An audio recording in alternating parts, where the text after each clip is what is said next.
Ես Հենրիխ Մխիթարյանն եմ եւ այսօր Corner-ի եթերում եմ։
Հենրիխ, ուրախ ենք քեզ տեսնել Corner-ի եթերում։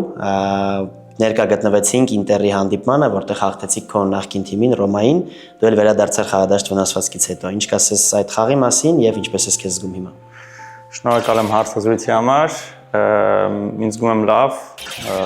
վերականգնվել եմ վնասվածքից, ճիշտ է դեռ 100% պատրաստ չեմ, բայց ժամանակ ունեմ դեռ մարզավիճակ հավաքելու ու օգնելու թիմին մնացած հանդիպումներում։ Խաղից հետո մենք հնարավորություն ունեցանք զրուցելու Մարկուս Թյուրամի եւ Մանուել Պելեգրինիի հետ, որոնք շատ լավ խոսքեր ասեցին քո հասցեին, մասնավորապես Թյուրամը նույնիսկ նշեց, որ մեծ եղբոր դեր ես կատարել իր համար հենց առաջին օրվանից, նախկին թիմակիցներից եւ ներկայիս ում է ավելի շատ շփվում, ում է ավելի մոտ։ Այդ ձեր երկու նշած ֆուտբոլիստների հետ էլ շատ մոտ եմ, լավ ժամանակ եմ անցկացրել Հռոմում 3 տարի, շատ լավ տարիներ են եղել, կարողացել ենք նվաճել Կոնֆերանսիաների լիգան։ Այստեղ Ինտերում արդեն դերս փոխվեց, քանի որ կարելի ասել թիմի ամենատարիստներից մեկն եմ եւ պետք է կարողանամ մեծ եղբոր դեր կատարել, անկախ նրանից թե ով է գալիս թիմ, թե ինչ նոր ֆուտբոլիստներ ունենք, արդյոք իրանք իրանցով ադապտացվում են թիմին, թե չէ։ Միշտ էլ կարևոր է, երբ նոր ֆուտբոլիստ է գալիս թիմ, կարողանաս նրանց ընդունել այնպես, որպեսզի նրանք ինչպես տանը զգան, քանի որ շուտապույտ պետք է, քանի որ նրանք կարողանան իրենց ամբողջ որակները եւ պոտենցիալը օգտագործեն եւ կարողանան օգնել թիմին։ Իդեպ Թյուրամը նաև նշեց, որ ինչը նպաստեց նաև ձեր շփման առաջին օրվանից, որ ֆրանսերենի ես տիրապետում իր մայրենի լեզվին, մենք էլ գիտենք, որ շատ լեզուներով ես խոսում իրականում, որքանով է դա օգնում ֆուտբոլում քեզ։ Միշտ պետք է լեզու սովորել, անկախ նրանից թե դու որտեղ ես խաղում, օրինակ Գերմանիա խաղալու տարիներին փորձել եմ գերմաներեն սովորել, որպեսզի շուտ ինտեգրվեմ թիմում եւ նաեւ երկրին, նրանց մտածելակերպին, որ կարողանամ հասկանամ, թե ինչ է պահանջվում ինձանից, թե ինչպես են մտածում։ Այստեղ էլ երբ եկա Իտալիա, նույն այստեղ կատարվեց, ոչ մի բառ չգիտեի անգամ իտալերեն, սակայն փորձեցի ուժ գործադրեցի, որպեսզի կարողանամ իտալերեն սովորել, որպեսզի շուտ ինտեգրվեմ, շուտ կարողանամ ադապտացիոն շրջան անցնել եւ թիմին օգտակար լինել։ Միշտ կարևոր է, անկախ նրանից թե դու որտեղ ես, պետք է կարողանաս դու քո ճիշտ տեղը գտնես, կարողանաս ադապտացվես, կարողանաս հասկանաս, թե ինչպիսի մտածելակերպ ունեն այդտեղ ապրող մարդիկ,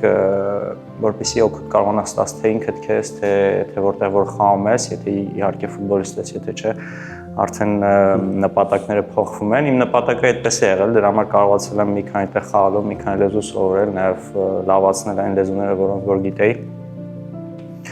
Դրա համար փորձում եմ միշտ շփվել իմ խաղընկերների հետ, որ ոմանց հետ ֆրանսերեն, իտալերեն, անգլերեն, նույնիսկ մեկ-մեկ գերմաներեն։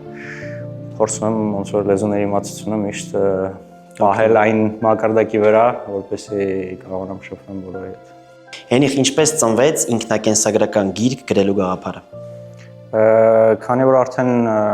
ֆուտբոլային կարիերաս մոտենում է իր ավարտին, որոշել էի գրեի ինքնակենսագրականը, որպեսզի բացատրեի ու հասկացնեի այն երիտասարդներին, ովքեր ուղի ունեն անցնելու ֆուտբոլային, անկախ նրանից թեկուզ կընտրեն ֆուտբոլային ճանապարհը, թե ոչ թե ուրիշ մասնագիտություն, պետք է հասկանան, որ ոչինչ հեշտությամբ չի տրվում, ամեն ինչ դժվարությունների մեջով անցնելով ես կարողանում հաջողությունների հասնել։ Եկավ այդ միտքը, որպեսզի գրեմ, որպեսզի հասկացնեմ իմ հետևից եկող սերունդին, որ ամեն ինչ չէ, որ Instagram-ում, Facebook-ում ինչ որ ներկայացնում է այդպես է, պետք է կարողանաս պայքարես, հավատաս ինքդ քեզ, աշխատես, որպեսզի կարողանաս հաջողության հասնես, ու եթե տեսել եք գրքում ավելի շատ խոսում է դժվարություններից, քան թե հաջողություններից, չնայած որ կան նաև հաջողությունները, բայց ավելի շատ դժվարություններից է խոսում, որ երբեք չպետք է հանձնվես, պետք է հավատաս ինքդ քեզ, աշխատես ու որից մի օր ոնց որ բախտը քեզ կժպտա ու կհասնես քո հաջողություններին։ Այն նպատակներին, որոնք որնես կարճադրված։ Խոսեցիր թե դժվարություններից եւ թե հաջողություններից, հաջողությունները շատ ակնառու են իհարկե, իսկ դժվարություններն էլ մենք լավ ենք պատկերացնում, հատկապես ես օրինակ գիրքը կարդալուց մենք գրեթե հասակակիցներ ենք եւ հիշում եմ այդ տարիների 90-ականներ ինչքան բարդ էր ամեն ինչ կենցաղը Հայաստանում եւ այդ ամենից հետո փաստորեն գալ եւ հասնել այս մակարդակին, դա իրոք շատ մեծ մեսիջ է երեխաներին այսօր, որ ինչպես նշեցիր, որ պետք չէ հանձնվել, ամեն ինչ հնարավոր է, նույնիսկ 90-ականների, 2000-ականների Հայաստանից գալ եւ հասնել թոփ ակումբներ։ Դա նշանակում է, որ բոլորս մարդ ենք եւ բոլորս կարող ենք հասնել մեր նպատակներին, եթե ունենանք ցանկություն աշխատելու, մենք ինքներս մեզ հավատալու եւ մեր նպատակների ետևից գնալու։ Առանց դրա դու ոչ մի հաջողության չես հասնի, այսինքն եթե դու ունես նպատակ, դու պետք է ամեն ինչ անես, որպեսզի կարողանաս հասնես քո նպատակին, ու անկախ դժվարություններից, անկախ խոչընդոտներից պետք է գտնես այն ճիշտ ուղին, կայացնես այն ճիշտ որոշումները, որ կարողանաս հասնես այն նպատակներին, որոնք դրել ես քո առաջ։ Հեշտ է միշտ գտնել մեղավորներին, հեշտ է միշտ պատճառներ գտնել, բայց այդպես երբեք առաջ չես գնա, պետք է կարողանաս ինքդ քեզ մեջ գտնես մեղավորին, պատճառը դու լինես եւ աշխատես քո վրա, որպեսզի հասնես քո երազանքներին, քո նպատակներին։ Միևնույն ժամանակ գրքում շատ մեծ դեր է հայրիկիդ մասին հիշատակներին տրված, մասնավորապես հիշողություններ, այն խոստումներ, այն ապրումները, որը դու ունեցել ես, որը շատ կարևոր է քեզ համար եւ շատ պատկերավոր էր այդ ամենը։ Կարող ենք արդյոք ասել, որ հայրիկիդ հենց հիշատակը վառ պահելու այդ մտահղացումը եւ այդ ինչ որ դու զգացել ես, շատ մեծ դեր է խաղացել այն ամենում, որ դու այսօր հասել ես, այսինքն որպես մարդ, խոստացել ես լինել լավ մարդ եւ նաեւ լավ ֆուտբոլիստ։ Երկուսն էլ ստացվել է կարծես։ Միանշանակ մանուկ հասակից ինքը ինձ երբեք չի ասել, թե դու պետք է ֆուտբոլիստ դառնաս։ Ամենաառաջին բանը որ ասել է, դու պետք է լավ մարդ դառնաս, անկախ նրանից թե դու ինչ մասնագիտություն կընտրես։ Ինքը դա է նկատի ունեցել, բայց նրա մայից հետո իմ ցանկությունն էր նրա անունը վառ պահել, նրա հիշատակը լուսավորել եւ կարողանայի անցնել նրա ուղին, որը որ նա անցել է։ Նա ինձ մեծ ուժ է տվել, անկախ նրանից, որ նա իմ կողքին չի եղել, այսինքն մայրս է կատարել այն աշխատանքը, թե որպես հայր, թե որպես մայր, եւ քերիս եւ մի քանի հորս ընկերներ, ովքեր կարողացել են ամեն պահին իմ կողքին լինել, կարողացել են ինձ դժվարությունների մեջով ոգևորել, հավատ ինձ ներշնչել, որ դու կարող ես հասնել այն ամեն ինչին, ինչին որ ուզում ես, որովհետև դժվարությունների ժամանակ է երևում, թե ովքեր են քո իրական ընկերները, ովքեր են այն մարդիկ, ովքեր որ քեզ երկրպագում են, ովքեր որ քեզ հավատում են եւ ուժ են տալիս, եւ նրանք եղել են այն մարդիկ, ովքեր որ ինձ իմ ամբողջ կարիերայի ընթացքում կարողացել են թե ոգեշնչել, թե ինչ ճիշտ ուղի վրա դնել եւ չթողել, որպեսզի ես կարողանամ շեղվեմ ինչ-որ մի մետր աչք կամ մի մետր գալ։ Ինչպես է հաջողվում պահպանել այսպիսի մարզավիճակ 37 տարեկանում, բնականաբար շատ դժվար ու մեծ աշխատանք, ամենօրյա աշխատանք է դա իրականում եւ կարծես երկրորդ երիտասարդությունն ես ապրում։ Ճիշտ է, դժվար է, բայց ինչպես ասած ցանկության դեպքում ամեն ինչ հնարավոր է, ճիշտ է, կարելի ասել մարմինս այն չէ, ինչ որ 23, 24, 27 տարեկանում։ Բայց չի ասի, անկեղծ ասած Պելեգրինի հետ կներես փոխվեցիք մարզաշապիկներով եւ զգացում եմ, որ լավ աշխատանք։ Հերվից եք նկատել, թե չի երևում, չէ, փորձում եմ ամեն օր մարզավիճակի մեջ մնալ, անկախ նրանից ունենք այդ օրը մարզում, թե ոչ, որովհետեւ շատ կարեւոր է երբ երիտասարդ ես, քո մետաբոլիզմը ավելի, կարելի ասել, ավելի հեշտ, ավելի թեթև է, որովհետև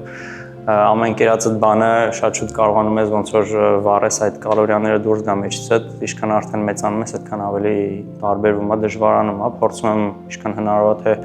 սննդակարգիս ուշադրություն դարձնել թե մարզումներին, թե հանգստին, որովհետև հասկանում եմ, որ մի թեթև թուլացումը հնարավոր է արդեն շատ մեծ քայլերով ինձ հետ գցի։ Դրա համար փորձում եմ ինչքան հնարավոր է ոնց որ կարևորեմ այդ ամենը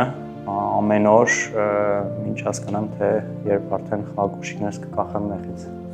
Այդպիսի մի հարց ունեմ, չնայած մենք ուզում ենք դու երկար խաղաս, բոլորս դա շատ ենք հավաստաբար ուզում, բայց տեղեկություն եղավ նաև այն մասին, որ եթե ինտերնետ կախված այն բանից, թե կերկարաձգես պայմանագիր ինտերնետ, թե ոչ, կարող ես նաև այլ որոշում կայացնել կապված կարիերայի հետ։ Ունես այդպիսի մտքեր։ Քանի որ հիմա կարելի ասել բուրըն զարգացումների մեջ ենք, այսինքն դեռ մրցաշրջանը չի ավարտվել, մնացել է 7 հանդիպում անցկացնել եւ կարևոր հանդիպումներ են, անկախ նրանից թե 7 միավոր առաջ ենք Նապոլից թե ոչ, քանի որ շատ դժվար հանդիպումներ են մեզ սպասվում եւ պետք է ամեն ինչ անենք, որպեսզի կարողանանք այս տարի նորից հաղթել առաջնությունը։ Ժամանակ ունենք դեռ խոսալու, որոշում կայացնելու, դեռ չեմ որոշել թե ինչ կլինի, թե ինչ կստացվի, նույնիսկ առաջարկ դեռևս չեմ ստացել ինտերից, բայց վրազելու տեղ չունեմ, քանի որ հասկանում եմ, որ 37 տարեկան եմ, այնպես չի որ 23 տարեկան տաղանդավոր ֆուտբոլիստ եմ եւ ակումբները փորձում են մեկը մյուսից ինձ փախցնել, կարողանալ պայմանագիր առաջարկել, դրա համար ես էլ շատ գիտակցաբար եմ մոտենում եւ իմ առաջնային նպատակը ավարտել այս մրցաշրջանը բարձր մակարդակի վրա եւ արդեն հետո ժամանակ ունենանք մտածելու թե ինչ կարող ենք անել։ Շատ ֆուտբոլիստներ 35-ից հետո փորձում են ավելի գնալ դեպի, այսպես ասած, երկրներ, ավելի ոչ ֆուտբոլային երկրներ եւ ավելի հեշտ առօրյա ունենալ, լավ գումարներ, թեթև առաջնություն։ Բայց դու այդ ճանապարհով միշտ շատ ես խոսել, որ չես ցանկանում գնալ եւ քեզ միշտ հենց գրավում է ֆուտբոլային կողմը այս ամենի, ավելի քան գումարները։ Կհիշենք մեկ դեպք, որի մասին նաեւ խոսել ես, Մոսկվայի Սպարտակի հրավերը, երբ պարզապես դատարկ թուղթ եմ տվել եւ ասել են գրիր ցանկացած գումար, որը կուզես, բայց դու հրաժարվել ես։ Ճիշտ է։ Եվ ինչպես գրքումս նշել էի եւ միշտ կրկնել եմ, ինձ համար ֆուտբոլը դա խաղ է, ոչ թե միջոց փող աշխատելու, որովհետեւ ես միշտ իմ առջև նպատակ էի դրել, որպեսզի խաղայի աշխարհային ակումբներում եւ ինձ թվում է, որ հաջողել եմ, որովհետեւ կարելի ասել ունեցել եմ խարահեղ կարիերա, խաղացել եմ թոփ ակումբներում եւ ոչ մի բանի համար չեմ զղջում։ Եվ երբեք չեմ մտածել տեղափոխվեմ այս ակումբ փողի համար կամ տեղափոխվեմ այն ակումբ փողի համար, որովհետև իմ համար առաջնայինը եղել է ֆուտբոլ խաղը, որտեղ միշտ ցանկություն եւ հաճելի պահեր եմ ունեցել ֆուտբոլ խաղալով, այդ իսկ պատճառով երբեք չեմ մտածել, որ անկախ նրանից հիմա 37 եմ կամ 35 տարեկան, երբ ունեցել եմ այլ առաջարկներ, մտածել գնալ այնպիսի առաջնություն, որտեղ որ ավելի հեշտ կլինի խաղալը, որովհետև ուզում եմ առավոտյան զարթնել եւ ունենալ այն ադրենալինը, որ գնամ մարզումներին, ինձ լավագույնս դրսևորեմ, պայքարեմ իմ տեղի համար, կարողանամ թիմին օգուտ տալ եւ ոչ թե գնալ մի այնպիսի առաջնություն կամ երկիր, որտեղ որ փող աշխատելը հեշտ կլինի եւ ամեն օր արև կլինի եւ գնալով պարապմունքի հաճույք չես ստանա եւ չես ունենա մեջիդ այն կրակը, որ ունես ինչ հիմա գալով, ասենք, ինտերի մարզումներին եւ խաղերին։ Նույնիսկ 3 օր առաջ Ռոմի խաղին գնալու ժամանակ, մարզադաշտ գնալու ժամանակ մեջս կար այդ ադրենալինը, որ խաղալու եմ թե իմ առաջվա թիմի դեմ եւ թե ոնց որ այդ երկրպագուների հանդիպումը խաղից առաջ մինչ մարզադաշտ մտնելը, երբ ավտոբուսով գալիս ենք խաղալ։ Եվ իրոք, եթե հետայացք ենք գցում, այսպես ասած, հեշտ ուղիներ չես փնտրել, նույնիսկ եթե նայենք Շախտյորում, երբ որ ունեիր ամեն ինչ, կարելի ասել ֆուտբոլային թեկուզ առումով, փառք կար, լավագույն ռմբարկու, ռեկորդներ, երկրպագուների սիրելի ֆուտբոլիստ, բայց դու հստակ գիտակցում ես, որ հաջորդ քայլը կատարելու ժամանակն է եւ այդտեղ հենց եկավ Բորուսիայի տարբերակը։ Այո, միշտ փորձել եմ դժվարությունների հետևից գնալ, ինձ դժվար առաջադրանքների առաջ կանգնեցնել եւ խնդիրներ ստեղծել ինքս ինձ համար, որովհետեւ գիտեի, որ մենակ այդպես կարող ես ուժեղ ֆուտբոլիստ դառնալ եւ եթե տեսնեք գրքում դժվարությունների մասին շատ է գրված, չնայած որ մարդիկ դրա մասին չգիտեին կամ չգիտեն, որովհետեւ բոլորին թվում է թե մի ակումբից մյուս ակումբ տեղափոխվելը շատ հեշտ է կամ թեկուզ Կրիստիանո Ռոնալդոն, Մեսսին այդպիսի բարձունքների հասել են, նրանք երբեք դժվարություններ չեն ունենում, չէ, ինչքան բարձրանում ես վերև, ինչքան հաջողություններ ես հասնում, այդքան ավելի դժվարություններ ես հանդիպում եւ նույնը իմ համար տեղափոխվելով նույն Շախտյոր ունեցել եմ դժվարություններ, Շախտյորից տեղափոխվել եմ Դորտմունդ ունեցել եմ դժվարություններ, հետո Դորտմունդից Մանչեսթեր եւ այդպես շարունակ միշտ եղել են դժվարություններ թե տրանսֆերների ժամանակ եւ թե ասենք մարզիչների հետ կամ ակումբակիցների հետ տարբեր հարցերում, բայց երբեք չեմ հանձնվել, որովհետեւ ուշ թե շուտ այդ հարցերը պետք է լուծվեին եւ փորձել եմ հնարավորինս շատ լուծել, որպեսզի կարողանամ ինձ մտցնել այն կոմֆորտ զոնայի մեջ, կարելի ասել, որ ինձ հաճույք պատճառի ֆուտբոլ խաղ եւ կարողանամ օգուտ բերել թիմին։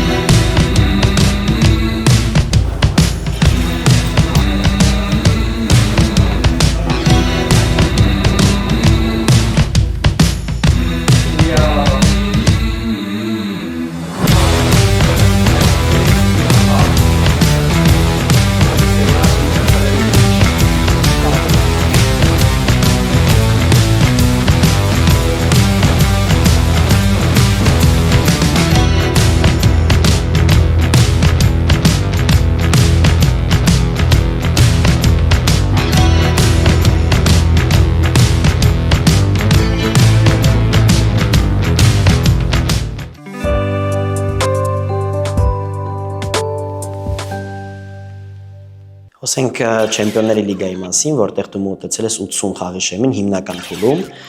Ինչ էիր զգում այդ հիմնը լսելուց, երբ Շախտյորում դեռ առաջի խաղն էր, կարելի ասել քո մոտ հիմնական փուլում, եւ ինչ ես զգում հիմա, երբ որ արդեն որպես աշխարհարչակ ֆուտբոլիստ արդեն 80-րդ խաղն ես անցկացնում, մոտ ես այդ շեմին։ Երբ առաջի մի քանի հանդիպում էի անցկացնում Շախտյորի կազմում Չեմպիոնների լիգայում, մի քիչ անսովոր էր ինչի, որովհետեւ այդ հանդիպումները խաղալուց կարելի ասել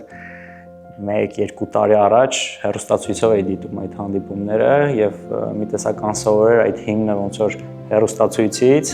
տեղափոխել մարզադաշտ, բայց հետզհետե խաղից խաղ արդեն ոնց որ սովորական դարձավ եւ կարելի ասել հիմա այդ հիմնը լսելուց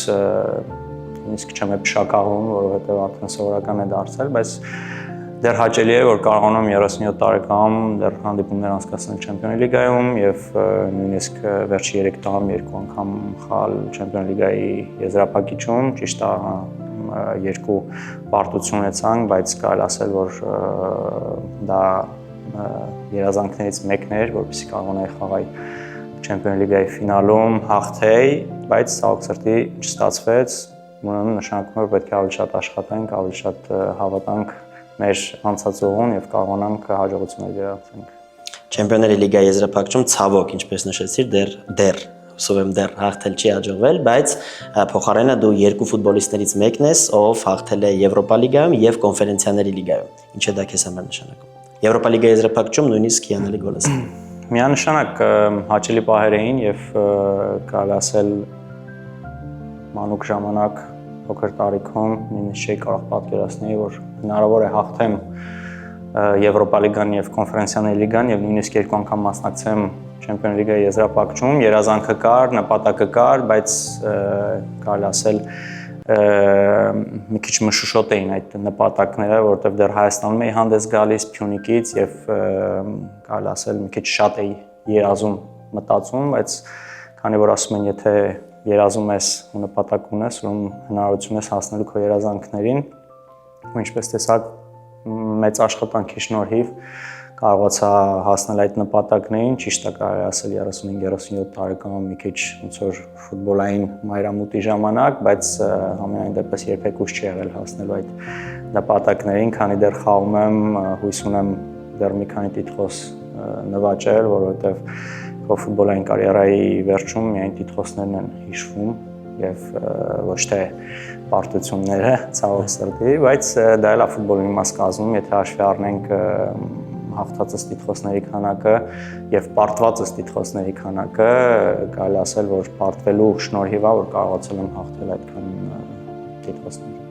Խոսենք նաև մարզիչների մասին, աշխարհարչակ մարզիչների մասին, որոնց հետ բախտ ես ունեցել աշխատելու, ոչ բոլորի հետ է հարթ ընթացել, ունեցել ես շատ լավ փոխհարաբերություններ, ունեցել ես օրինակ Մորինյոյի հետ կոնֆլիկտ Manchester United-ում, բայց հետո Ռոմայում կարծես թե շտկվեց շատ բան եւ լավ համագործակցեցիք։ Պատճառը իրոք դա էր, որ պատճառներից մեկը միգուցե, որ դու ավելի շուտ էիր գալիս, ինչպես նշել էիր նաև գրքում, մարզումներին, կարծես թե լավ բան է, այսինքն պարտաճանաչություն ֆուտբոլիստի կողմից, բայց դա բերել էր կոնֆլիկտի։ Այո, ունեցել եմ շատ բարձրակարգ մարզիչներ, աշխատել եմ շատերի հետ, սովորել եմ շատ բաներ, անկախ նրանից, թե իմ հարաբերությունները լավ են եղել թե վատ, նույն Մորինյոյից շատ բան եմ սովորել, հաշվի առնելով, որ Մանչեսթերում ունեցել ենք տարաձայնություններ, խնդիրներ, բայց նա ինձ սովորացրել է եւ ցույց է տվել այն ուղին, որը պետք է ընտրեմ, քանի որ մինչեւ Մանչեսթեր տեղափոխվելը ինձ թվում էր, որ ֆուտբոլային աշխարհը շատ բարի մարդկանցով լի եւ հարթ ճանապարհով լի տեղ է, բայց ինձ հասկացնել տվեց, որ այդպես չէ, պետք է կարողանաս պայքարես ամեն քո որոշման համար, ամեն քո մարզման համար, քո ցանկության համար եւ նա ինձ կարողացավ ոնց որ աշկերտս բացել եւ ցույց տալ, որ ամեն ինչ չէ, որ սիրուն է ֆուտբոլում, պետք է կարողանաս կեղտո ձևով եւ նաեւ կռիվներով հասնես քո հաջողություններին, քո նպատակներին։ Հետո արդեն որ միավորվեցինք Հռոմում, արդեն մեր նպատակները կարելի ասել նույնն էին, նա հասկացավ, որ ես այն մարդը չեմ, որ հանձնվելու եմ, գնալու եմ մինչև վերջին նպատակների հետևից, ինքն էլ արդեն իր վերաբերմունքը փոխեց իմ նկատմամբ եւ միասին կարողացանք լավ մրցաշրջան անցկացնել եւ հաղթել Կոնֆերենցիաների լիգան։ Ճիշտ է, վերջում արդեն որոշում էի կայացրել տեղափոխվել Ինտեր,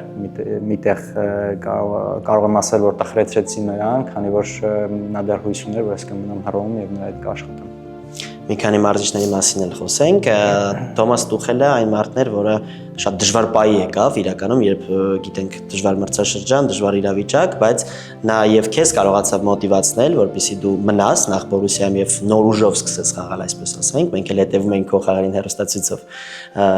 այդ ժամանակ, բայց միևնույն ժամանակ շատ է խոսվում մի գրքի մասին, որը քեզ խորհուրդ տվեց Տուխելը, այդ Inner Game of Tennis գիրքը։ Իրոք այդքան շատ այդ գիրքը ազդեցություն ունեցավ եւ հիմնական բանը, որը սովորեցրեց քեզ այդ գիրքը։ Որն ասեմ, որ այնպես չի, որ մոտիվացիաս կորցրել է, երբ նա եկավ, ավելի շատ նա ինձ մեջ հավատ ներշնչեց, որ վատ մրցաշրջան անցկացնելով չի նշանակում, որ դու վատ ֆուտբոլիստ ես դառնում։ Այսինքն դու ունես պատմություն, այդ ժամանակ 26 տարեկան է, երբ նա եկավ, դու ունեցել ես լավ պատմություն մինչ այսօր, հնարավոր է ֆուտբոլիստ ունենա մեկ վատ մրցաշրջան, բայց դա չի փոխում ֆուտբոլիստի, կարելի ասել, կարգավիճակը, այսինքն բոլորը էլ պատահում են լավ եւ վատ պահեր։ Նա կարողացավ ինձ հավատ ներշնչել, ինձ ճիշտ ուղու վրա դնել եւ հավատացնել, որ դու կարող ես հաջողության հասնել եւ մեր խոսակցությունը այդ մրցաշրջանից առաջ այն էր, որ նա ինձ ասաց, ես կգտնեմ լավագույն դիրքը քեզ համար եւ դու կտեսնես, որ 15 գոլ եւ 15 գոլային փոխհատուցում կկատարես։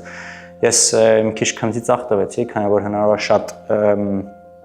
փորձ ունեի այդ ժամանակ եւ հոգեբանորեն պատրաստ չէի այդպիսի խոսակցության, բայց նա ինձ հավատ ներշնչեց եւ ինչպես հիշում եք, մրցաշրջանի ավարտին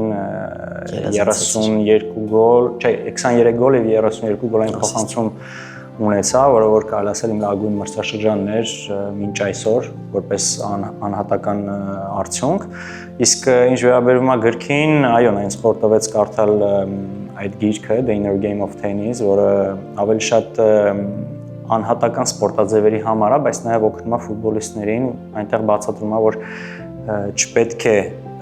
լարվածություն մտցնես քո մարմնի մեջ, քանի որ ինչքան լարված ես, այդքան ավելի վատ է ստացվելու քո մոտ։ Պետք է կարողանաս կենտրոնանաս եւ թողես ամեն ինչ իր հունով գնա։ Չկենտրոնանաս սխալների վրա նաեւ։ Ոչ թե սխալների վրա, ինքը ավելի ոնց որ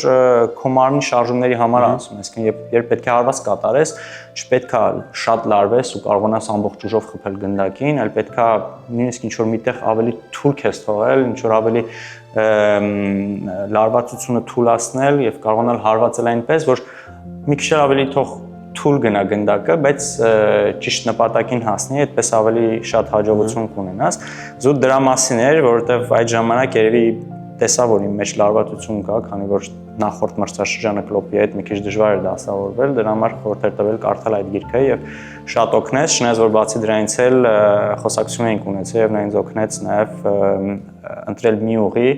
եւ այդ ուղին մեդիտացիայի ուղին էր, որպեսզի այդ տեղել ոնց որ մտովի կարողանամ մի քիչ հանգիստ լինել ավելի, որովհետեւ պորտքումները մի քիչ շատ էին, էմոցիաները խաղի ժամանակ, դրա համար կարելի ասել, որ այդ փաստն շատ օգնեց։ Կլոպի մասին խոսեցիր, գիտենք, որ նույնպես լավ աշխատանք կատարել եք միասին եւ հիշարժան է այդ գրազը, որը եկաք 50 եվրոյանոց, երբ մարզմանը նա քեզ մոտիվացրեց այդ կերպ, դու դա փոխհատուցեցիր արդեն խաղի ժամանակ ստացվում է։ Ինչպես ես վերաբերվում մարզչի եւ ֆուտբոլիստի միջև այդ օրինակ փոքրիկ մոտիվացիոն գրազերի։ Մանկուց փորձել եմ ընդհանրապես գրազերից հեռու մնալ այդ փողային հարցումներից, ինչի որովհետև այդպիսի դաստիարակություն եմ ստացել։ Եվ նաև Հայաստանից գնալով Ուկրաինա, Ուկրաինայից Գերմանիա միշտ եղել է մարզիչ, ֆուտբոլիստ, ոնց որ ոնց ասեմ, սուբորդինացիա։ Հա, այսինքն միշտ եղել է այդ բանը, ոնց որ տարածությունը, այդ հեռավորությունը, որովհետև Հայաստանում գիտես, որ պետք է հարգես մարզիչին, Ուկրաինայում ունեցել եմ Լուչեսկոին, Կոստովին, ովքեր որ տարիքով ինձ երկու անգամ ավելի մեծ էին եւ միշտ պետք էր ոնց որ այդ հեռավորությունը պահելը։ Իսկ Գերմանիա գալով դու հասկանում ես, որ ունենում ես մի մարզիչ, որ գալիս է նույնիսկ քո այդ կատակները անում, չեմ ասում որ իմ հետ կատակ չնայելի մարզիչները, թե Վարդան Մինասյանը, թե Արմեն Գիլդարյանցը, թե Լուչեսկուն, Կոստովը, ում հետ որ աշխատել եմ, որոնք էլ կատակներ արել են, բայց այնպիսի կատակներ, որ գան քեզ գրկեն, ասեն արի գրաս խաղանք, բան իմ հետ չէր պատահել։ Ես էլ 24 տարեկան մի քիչ անփորձ այդ ճանապարհը չի անցի երբեք, իմ համար մի քիչ անսովոր էր ու ոնց որ ընդունեցի այդ գրազը, մտածելով որ վատ բանի չի բերի ու իսկապես վատ բանի չբերեց, ավելի ոնց որ մոտիվացեց, որպեսզի կարողանամ հետագայում ավելի շատ գոլեր խփել։ Ուղղակի չի ուզում, որ իմ մոտ սովորություն դառնար, որ ամեն մարզման պետք է այդ գրազ գայ, բայց նա այդպես էր կարողանում մոտիվացնել իր ֆուտբոլիստներին, այն հարձակվողական ոճի ֆուտբոլիստներին, թե հարձակվողներին, թե եզրային կիսապաշտպաններին, որպեսզի թիմը ավելի արդյունավետ լիներ, արդյունավետ խաղար եւ ամեն ֆուտբոլիստ կարողանար իր ներդրումը ունենար թիմի հաղթանակում եւ նույն արդյունքների ժամանակ։ Հասկանի նպատակին ծառայեց կարող ենք ասել այդ բառագայում։ Միանշանակ, չնայած որ դա եղավ առաջի եւ վերջի գրազը, բայց ինչ որ միտեղ դա իմ սխալն էր, որ չշարունակեցի, ոչ թե հետագայում մոտիվացված չէի, այլ զուտ ոնց որ չի ուզում մտնել այդ խաղերի մեջ, մտածելով որ հնարավոր է կարող է հետո ինչ որ խնդիրներ առաջացնի, բայց դա չի հասկանում, որ դա արվում էր որպես իմ աճի համար, իմ հետագա լավ արդյունքների համար։ Խոսենք Արսեն Վենգերի մասին, դու մանկուց եղել ես Արսենալի երկրպագու եւ փոքրիկ Հենրիխին այն ժամանակ դա թվում էր մի երազանք խաղալ Արսենալում Վենգերի գլխավորությամբ, բայց արի ուտես մոտ 20 տարի անց հնարավորություն է ընձեռնվում խաղալ Արսենալում եւ դու խոսակցություն ես ունենում Վենգերի հետ։ Ինչ է մարզվում այդ բանին, երբ որ դա այդքան մեծ երազանքից դառնում է իրականություն։ Ասեմ ուրեմն, այո, երազանքների թիմն եղել Արսենալը, իմ երազանքների մարզիչներ այդ ժամանակ նաև Արսեն Վենգերը ինչի, որովհետև երբ նրանք հաղթեցին այն մրցաշրջանում, երբ ոչ մի պարտություն չգրանցեցին, դրանից հետո թիմում սկսեցին փոփոխությունները, այսինքն ավելի փորձառու ֆուտբոլիստներին թողեցին, որ նրանք հեռանան ակումբից, ավելի երիտասարդ ֆուտբոլիստների բերեցին, քաղաքականությունը մի քիչ փոխվեց ու իմ մեջ երազանք առաջացավ, որ ցանկությունս էլ ավելի մեծ է հանդես գալ Արսենալում, Արսեն Վենգերի գլխավորությամբ եւ կարողանալ ինձ լավագույնս դրսեւորել։ Եվ այդպես երազանքներով ոնց որ ամենօրյա աշխատանքս էլ ավելի էր շատանում, էլ ավելի էի փորձում ոնց որ երազանքից մոտենալ, հետո արդեն եղան Ուկրաինա գնալու քայլերը եւ նույնիսկ Շախտյորով հանդես եկանք Արսենալի դեմ, ճիշտ է պարտվեցինք դրսում Լոնդոնում 5-1 հաշվով, ապա տունը հաղթեցինք 2-1 հաշվով, նույնիսկ տարաձայնություն եղավ իմ մոտ Ռինատ Ախմետովի հետ, քանի որ հարցազրույցներից մեկի ժամանակ ասել է, որ սա իմ երազանքների թիմն է, շատ լավ կլինի, որ օրից մի օր հանդես գամ Արսենալում Վենգերի գլխավորությամբ, նա ինձ սխալ հասկացավ, չնայած որ հետո խոսակցություն ունեցա Լուչեսկուի հետ, նա լիովին ինձ սատարեց, հասկացավ, գիտեր, որ մի երիտասարդ ֆուտբոլիստի երազանք է դա եւ վատ երազանք չի, որովհետեւ խաղալ Շախտյորում դա մեկ բան է, հանդես գալ Arsenal-ում դա լրիվ ուրիշ բան։ Հետո արդեն երբ առաջին հանդիպումս տեղի ունեցավ Արսեն Վենգերի հետ, կարելի ասել, որ իմ համար մի տեսակ ոնց որ անհավատալի էր, որովհետև այն մարդուն, ում մանկուց տեսել ես հեռուստացույցով, ապա նստած է քո կողքը, քո դեմը եւ դու զրուցում ես նրա հետ ամեն ինչից, ինձ թվում է դա ուղղակի կարելի ասել հեքիաթների գրքում ունենա գրված։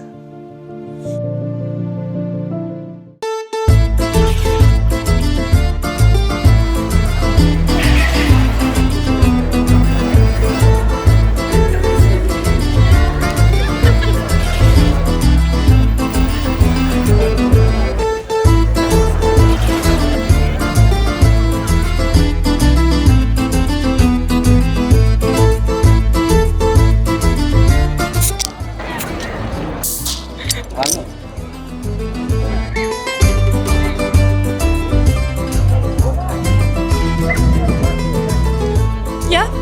nice. Wonderful. You like it? I like very much. Bever. Incredible. Yeah, the taste is good. And Bever beer.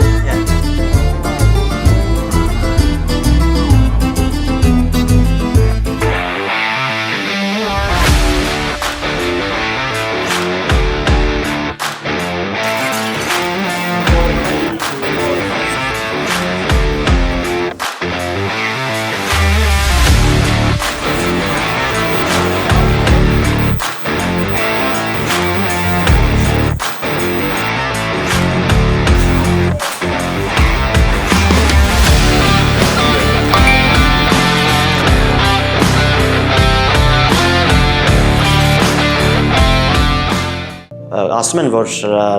լավ մարզիչ դառնալու գրավականներից մեկը հենց ուժեղ մարզիչների գլխավորությամբ աշխատելն է։ Ունես արդյոք այդպիսի մտքեր դառնալու մարզիչ, թե քեզ տեսնում ես այլ դերում կարիերայի ավարտից հետո։ Առայժմ մտածում եմ միայն ֆուտբոլային կարիերայիս մասին, դեռ չեմ մտածել թե ինչ եմ զբաղվելու ֆուտբոլային կարիերաս ավարտելուն պես, բայց ինձ թվում է ինչ որ ժամանակ դադար կվերցնեմ, քանի որ պետք է մի հատ ուղղակի մի հատ այսպես ասած update անել, հասկանալ, ծանոթ հետևանել, վերականգնել իմ կարելի ասել մարմնի հանգստությունը, որովհետև 20 տարի պրոֆեսիոնալ 20-21 իշքան որ խաղալու եմ, այդքան ժամանակ անցկացնելուց հետո գալիս է ժամանակ, որ ուզում ես մի հատ մարմինդ հանգստի հնարավորություն տաս նորմալ Եվ այդ հանգիստը վայելուց հետո նոր արդեն թար մտքերով կհասկանամ, թե ինչ կուզենամ անել, մարշական աշխատանք, թե ֆուտբոլային ինչ-որ ուրիշ գործունեություն, կամ էլ ընդհանրապես ֆուտբոլի հետ կապ չունենա ուրիշ ինչ-որ մասնագիտություն, դեռ չեմ որոշել, կախված կլինի, թե նաև առաջարկներ կստանամ, թե ինչ նպատակներ կունենան, հասկանալով որտեղ եմ խաղացել այդ ակումբները հնարավոր է գործ առաջարկեն, թե ինտերում կամ ուրիշ տեղ, չգիտեմ։ Դրա համար պետք է մի հատ վերլուծեմ, հասկանամ որն է ճիշտ իմ համար եւ արդեն առաջ շարժվեմ նոր նպատակների հետևից։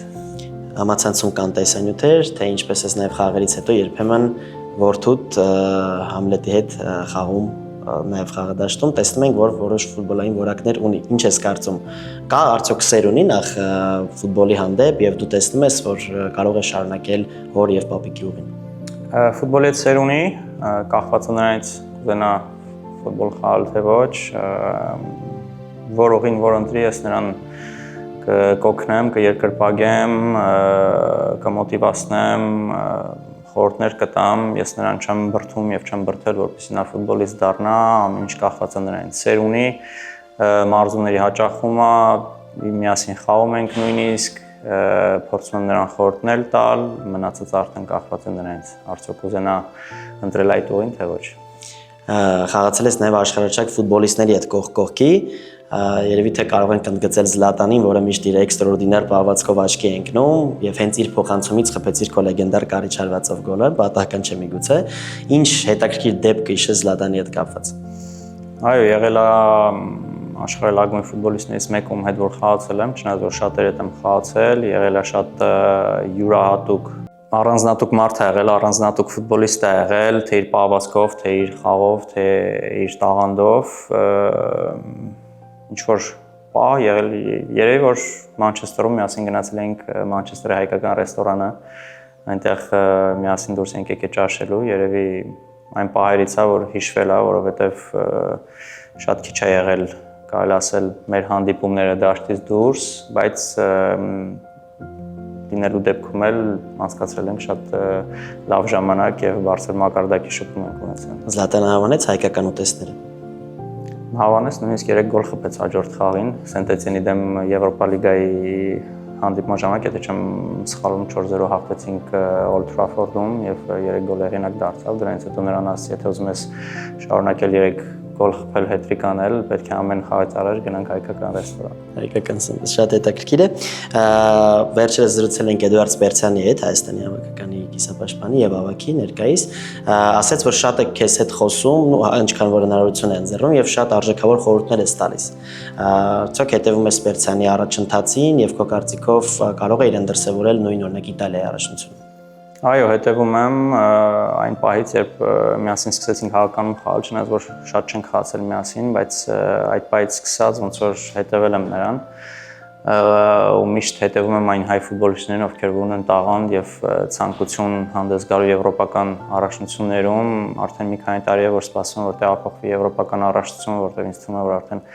Ռուսաստանի առաջնությունն իր անելիքը արդեն արել է եւ պետք չէ ուշացնել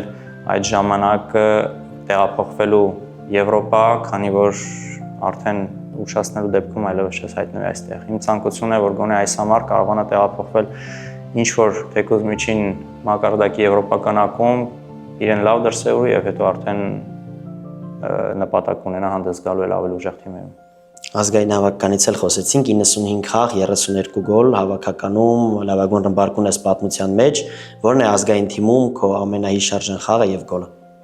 Հիշարժան խաղեր եւ գոլը շատ են եղել, թե Իտալիայի հետ հանդիպումը, երբ պարտվեցինք 3-1 հաշվով, այդ գոլը որ խփեցի, թե Բոսնիային 4-2 հաղթանակը տանը, թե Սլովակիայի, այո, հանդիպումները, երկու հանդիպումները, թե Դանիայի հետի արտագնախաղի հանդիպումը շատ են եղել, թե Չեխիայի հետի հանդիպումը Հիշարժան պահեր շատ են եղել, հիշարժան հաղթանակներ շատ են եղել, գոլեր շատ են եղել։ Ես ուղղակի հպարտ եմ, որ խաղացել եմ ազգային հավաքականում, ունեցել եմ այդպիսի թիմակիցներ տարբեր ժամանակաշրջաններում եւ կարողացել ենք մեր առավելագույնը անել, որպեսզի հասնենք մեր նպատակներին։ Ու ուզում եմ, որ հիմա էլ ազգային հավաքականը կարողանա իրեն դրսևորել այնպես, որ ուրախացնի մեր հայ երկրպագուներին։ Արդյոք հիմա հետևում ես ազգային հավաքականի մրցելույթներին, վերջերս էլ իդեպ հանդիպում ունեցար նաև Եղիշե Մելիքյանի հետ Միլանում, ում հետ լավ ծանոթ եք դեռևս Ուկրաինայում անցկացրած ժամանակահատվածից։ Այո, ընկերություն ենք արի Եղիշի հետ, թե խաղացել ենք ազգային հավաքականում, թե շատ ենք հանդիպել իմ Ուկրաինա խաղացած տարիներին։ Կարելի ասել, որ մեր մոտ ավելի շատ ընկերներ հարաբերություն է, քան թե մարզիչ ֆուտբոլիստ։ Ու երբ նա եկավ այստեղ մենք խոսեցինք ամեն ինչից բացի ֆուտբոլից, մեր խոսակցությունը եղել է զուտ ընկերական եւ ոչ թե ուրիշ նպատակների շուրջ։ Հնարավորության դեպքում հետևում ազգային հավաքականի խաղերին, ոչ միշտ է ստացվում, բայց գիտեմ, որ շատ փոփոխություններ են տեղի ունենում, մարդ ավելի լավ գիտի ինչ անի, ինչպես անի, որպեսզի կարողանա նորից ճիշտ ուղղը դնել ազգային հավաքականը։ Շատ է խոսում այն մասին, որ որքան էլ դա դժվար է թվում առաջին հայացքից, բայց նույնիսկ հայկական ակումբային ֆուտբոլին ես հասցնում որոշակիորեն հետևել։ Ինչ ես կարծում, որոշակի առաջընթաց արդյոք ունենք, հաշվի առնելով նաև հայկական ակումբների, մասնավորապես ՆՕԱ-ի վերջերս մրցելույթները Եվրագավաթներում եւ ընդհանուր մինչեւ փլեյօֆ կարողացան։ Հիմա Հայաստանի առաջնան ավելի քիչ եմ հետևում, ինչի որտեվ նախ ժամանակը չի երիքում, քանի որ երեխաներից հետ եմ զբաղված, երկրորդն էլ չեմ կարող հետևել այն առաջնությանը, որտեղ որ ընդհանրապես հայ 3 ֆուտբոլիստ հանդես գալիս ամեն թիմում, այսինքն ինձ թվում է որ պետք է դա փոխվի, որովհետև այդպես ոչ միտեղ չենք գնա։ Իմ ցանկությունն է, որ էլ ավելի շատ հայերի հնարավորություն տրվի խաղալ, ինչպես որ եղել է իմ ժամանակ Հայաստան առաջնությունում հանդես գալով, եթե չեմ սխալվում, այն ժամանակ ընդհանրապես 3 թե 4 օտարերկրացի ֆուտբոլիստներ կարող էին հանդես գալ խաղադաշտում միաժամանակ եւ պատկերացրեք ինչքան հայ ֆուտբոլիստ կար այդ ժամանակ տարբեր թիմերում, հիմա էլ ավելի քիչ է, դրա համար չունեմ ընկերներ, չունեմ ինչ որ խաղացողներում կարելի է հետևել, որովհետև ինձ թվում է ավելի շատ օտարերկրացիների առաջնությունն է դարձել, քան թե Հայաստանի առաջնություն, չնայած որ ես էլ եմ օտարերկրացի, բայց այստեղ մի քիչ ավելի ուրիշ է։ Իսկ Նոայի համար կարող եմ միայն լավ խոսքեր ասել, որովհետև եկան հասան այնտեղ, որտեղ որ միայն եթե չեմ սխալվում, Ալաշկերտին էր հաջողվել հասնել, եթե Միջև այդ Ալաշկերտը եւ Փյունիկն էին, նրան պարզապես play-off արդեն ուղղագիր նվաճեց 1-16-րդ կոնֆերենցիա։ Հենց դա որ ավելի առաջ գնացին, չնայած որ շատ գովելի նաեւ Ալաշկերտի եւ Փյունիկի անցկացրած հանդիպումները, որպեսզի ինչ որ կարողացան հանդես գալ խմբային փուլում, ճիշտ է, հետո արդեն խմբային փուլում հանդես գալուց էլ ավելի են քչանում հայերը, ցավալի է, բայց հուսամ, որ շարժերը կլինի ակումբներին, էլ ավելի հավատալ հայ երիտասարդներին, էլ ավելի շատ տեղ տալ հայերին, որպեսզի նաև կարողանանք ազգային հականում ունենալ էլ ավելի ուժեղ ֆուտբոլիստներ։ Երկրպագուների մասին, որոնք քեզ միշտ են աջակցում, կարծես թե բոլոր երկրներում, որտեղ դու խաղացել ես երբևէ, եղել են հայ երկրպագուներ, որոնք քեզ փորձել են հանդիպել եւ քաջալերել։ Գիտենք այդ առումով նաեւ Հայաստանում Ինտերի ֆանակումբ կա, Ինտեր Կլաբ Արմենիան, եւ որոնք նույնպես նույնիսկ Նորվեգիա էին եկել եւ քեզ փորձել աջակցել, ինչ որքանով է դա կարեւոր քեզ համար։ Շատ լավ քաշտանոթ եմ Հայաստանի Ինտեր ակումբին, ունեցել եմ մի քանի անգամ հանդիպում նրանց հետ, շատ հաճելի է, առավել եւս երբ քո երկրպագուն են եւ այո, մինչ այսօր շատ հայեր կան, որ գալիս են Ինտերի մարզադաշտ դիտելու Ինտերի հանդիպումները, թե իմ համար, թե Ինտերի համար եւ եղել են իմ կարիերայի մի մասնիկը կարելի ասել, որտեղ անկախ նրանից թե որտեղ եմ խաղացել, միշտ երկրպագուներ անպակաս են եղել մարզադաշտում եւ շատ շնորհակալ եմ նրանցից եւ շատ գովելի է որ կարողացել են գալ հասնել, դիտել իմ խաղը, թիմի խաղը, ոմանց հետ նույնիսկ հանդիպումներից հետո հանդիպել եմ, շփվել եմ։ Հուսամ շարունակական կլինի, հուսամ որ կունենան ուրիշ ֆուտբոլային կուրք, ով որ նրանց կբերի մարզադաշտ, անկախ նրանից թե որտեղ հանդես կգա այդ հայ ֆուտբոլիստը, որպեսզի կարողանան գնալ եւ նրան երկրպագել անկախ նրանից թե որտեղ հանդես կգա այդ ֆուտբոլիստը։ Վերջերս Ինտերը բազմիցս է հայկական աուդիտորիայի համար հայկական երգերով համեմված տեսանյութեր հրապարակում, արդյոք քեզ այդ խորհրդակցում են այդ երգերը ընտրելիս։ Ոչ չեն խորհրդակցել, նույնիսկ ինչ որտեղ զարմանալու է եղել իմ համար, որովհետև լինելով Իտալիայում ես չեմ կարող տեսնել այդ ստորիները։ Հայաստանից ուղարկում եմ, բայց չի բացում, քանի որ ընդհանրապես հայկական եւ Հայաստանի աուդիտորիայի համար է, ցավոք սրտի, բայց շատ ուրախ եմ, որ կարողանում են զբաղվում գտնել մեր հայ ինստագրամերների համար, որպեսզի նրանք կարողանան դիտեն այդ ստորիները։ Ինքնակենսագրական գիրքը, ինչպես նշեցինք, շատ ստացված էր, ինչպես է վերաբերվում այն փաստին, որ քո մասին միգուցե նաև ֆիլմ նկարահանվեր։ Նպատակ չունեմ ինչ-որ ֆիլմ նկարանելու, որտեղ ինձ թվում է, որ գրքով ամեն ինչ ասվել է եւ անիմաստ է արդեն ինչ-որ ֆիլմ նկարանել, եթե ինչ-որ մարդիկ ցանկություն ունեն իմ մասին ֆիլմ նկարանելու, դա արդեն նրանց ցանկությունն է, նրանց խնդիրն է, բայց որպեսզի ֆիլմ նկարվի, կարողանամ այդ ֆիլմին ժամանակ տրամադրել, ինձ թվում է, որ անիմաստ է, քանի որ գիրքը ավելի հետաքրքիր է, կարողանում եմ մարդկանց տանել այնպիսի աշխարհ, որ մարդիկ արդեն ինքնին իրանց ֆիլմն են տեսնում եւ ֆիլմն են պատկերացնում հենց այդ գրքով։ Եվ վերջին հարցը, եթե ոչ ֆուտբոլ, ապա ինչ։ Հնարավոր է ինչ դառնայի։ Երգիչ։ Չէ, երգիչ հաստատ չի դառնա։ Չգիտեմ, երևի իրավաբան, որովհետեւ լավ գործ է այնքանով որ հետաքրքիր գործ է, ինձ միշտ հետաքրքրել է այդ մասնագիտությունը, չեմ ասի որ հիմա վաղը չեմ սոր ֆուտբոլը թարգելով, կգնամ եւ մասնագիտությամբ իրավաբանությամբ կզբաղվեմ, բայց կարելի ասել որ հետաքրքիր գործ է ու պետքական, քանի որ պետք է նաեւ օրենքները իմանաս եւ կարողանաս գործել այնպես որ չսխալվես, որ վնաս չտաս քեզ հետագայում։